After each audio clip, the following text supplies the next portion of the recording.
दोस्तों, आप सड़क पर चल रहे हैं, बगल में महिंद्रा थार गुजर जाती है। आप पलट कर ऐसे देखते हैं मानो वो कह रही हो, कौन है जिसने मुड़कर थार को नहीं देखा।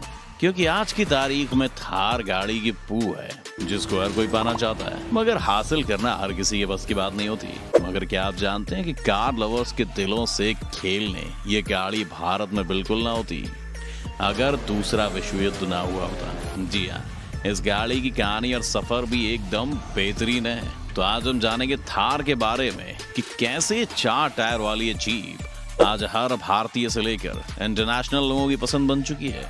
तो शुरू करते हैं थार के 70 साल के अनोखे सफर से।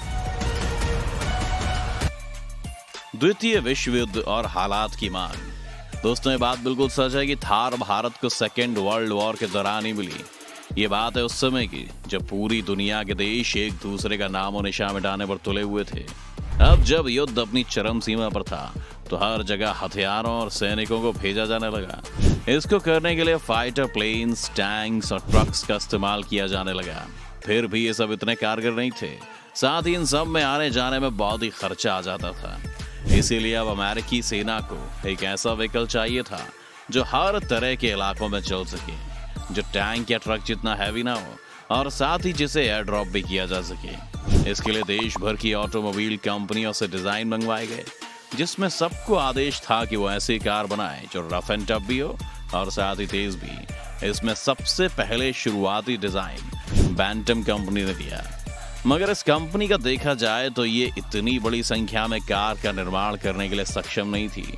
इसलिए अभी भी अमेरिका को कोई ऐसा सप्लायर चाहिए था जिसके पास बड़ी संख्या में कार बनाने की क्षमता हो।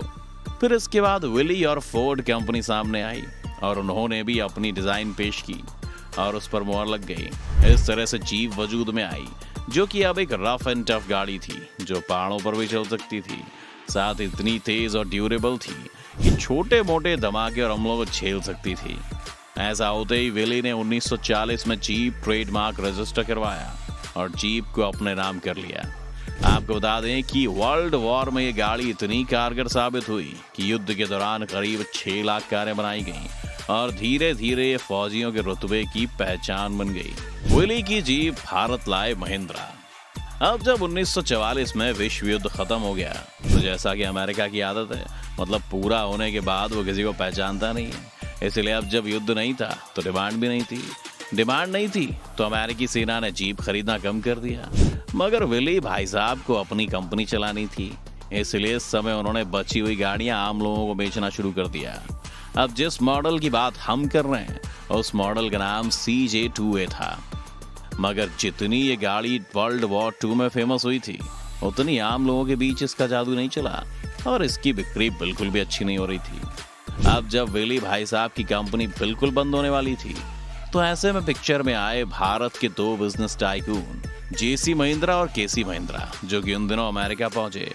उन्होंने जब इस जीप को देखा तो उन्हें लगा कि इसको तो भारत में होना चाहिए। उन्होंने इसके लिए सौदा भी कर लिया था। मगर फिर लोगों ने बहुत समझाया कि इस बेकार गाड़ी के सौदे में महिंद्रा कंपनी बर्बाद हो जाएगी। जो गाड़ी अमेरिका में फ्लॉप हो गई वो भारत में कैसे चलेगी। मगर उन्होंने एक ना सुनी और विली की जीप को भारत में इंपोर्ट करने का सौदा पक्का कर लिया गया। 1949 में महिंद्रा इन जीप को इंपोर्ट करके भारत ले आई और यहाँ बेचने लगे। यहाँ आते ही सबसे पहले उन्होंने इसको उस कीमत पर लॉन्च किया जिस पर आम कार्स भी नहीं मिला करती थी, यानी कि ये गाड़ी दूसरी गाड़ियों के मुकाबले सस्ती हुआ करती थी। मगर जीप भले ही सस्ती थी लेकिन ये अभी भी भारत के आम लोगों की पहुंच से बहुत दूर थी, जो कि महिंद्रा का सपना था। महिंद्रा ने खुद बनानी शुरू की जीप। अब जब विली की जीप भारत में भी नकार दी गई और आम लोगों तक नहीं पहुंच पाई, तब भी महिंद्रा जी ने हार नहीं मानी और 1960 के शुरुआती दिनों में महिंद्रा ने विली के साथ एक और कॉन्ट्रैक्ट किया और CJ3A को भारत में बनाने का लाइसेंस हासिल कर लिया। इससे भारत में इसकी कीमत और कम हो गई और इस बार ये आइडिया काम कर गया, क्योंकि उस दौर में भारत के 25% कार मार्केट पर इस गाड़ी का कब्जा हो गया। बदलाव, left to right, petrol to diesel. मगर क्या आप जानते हैं कि जीप जो भारत आई थी इसमें लेफ्ट व्हील हैंडलिंग होती थी। दोस्तों, क्योंकि ये गाड़ी अमेरिका के हिसाब से बनाई गई थी, इसीलिए 1968 तक इनकी ड्राइविंग लेफ्ट हैंड होती थी, जिससे भारतीयों को बहुत दिक्कत भी आती थी। अब एक गाड़ी सिर्फ लेफ्ट हैंड ड्राइविंग और बाकी राइट हैंड वाली, इसीलिए इसको तब कुछ शौकिया लोग ही खरीदते थे। मगर फिर 1969 में महिंद्रा ने इसे राइट हैंड ड्राइव कार बनाया। शुरुआती दिनों में इसमें सिर्फ पेट्रोल इंजन होता था। 1970 के दशक में महिंद्रा ने इसको सिर्फ पेट्रोल तक सीमित नहीं रखा, बल्कि इसको डीजल इंजन बनाने पर फोकस किया। और इस तरह महिंद्रा CJ3B में B275 डीजल इंजन लगाया गया। महिंद्रा ने करीब 40 साल तक CJ3B जीप के अलग अलग वर्जन का प्रोडक्शन किया और इसके सारे वर्जन्स ने मार्केट में हर बार धूम मचा दी। अब जीप का नाम महिंद्रा से नहीं, बल्कि महिंद्रा का नाम जीप से होने लगा। 21वीं सदी और बढ़ता क्रेज। मगर 40 साल तक की सफलता के बाद दौर बदल गया और 21वीं सदी आ गई। 21वीं सदी के शुरुआती सालों में बोलेरो, स्कॉर्पियो की वजह से जीप की पॉपुलैरिटी पर गहरा असर पड़ा। लोगों का रुख बड़ी, मजबूत और लग्जरी देने वाली गाड़ियों पर हो गया और वहीं जीप में उस समय एसी भी नहीं आता था, जिसकी वजह से इसकी पॉपुलैरिटी कहीं खोती जा रही थी। इंडियन आर्मी, जो आजादी के बाद से महिंद्रा जीप की लॉयल कस्टमर थी, वो भी अब जिप्सी की तरह शिफ्ट हो रहा था। कार के शौकीनों के लिए भी जीप में वो चार्म नहीं दिखता था। ऐसे में एक ऑफ रोड कार के लिए महिंद्रा को पॉजिटिव डायरेक्शन की जरूरत थी। महिंद्रा ने लॉन्च की खिचड़ी कार यानी थार।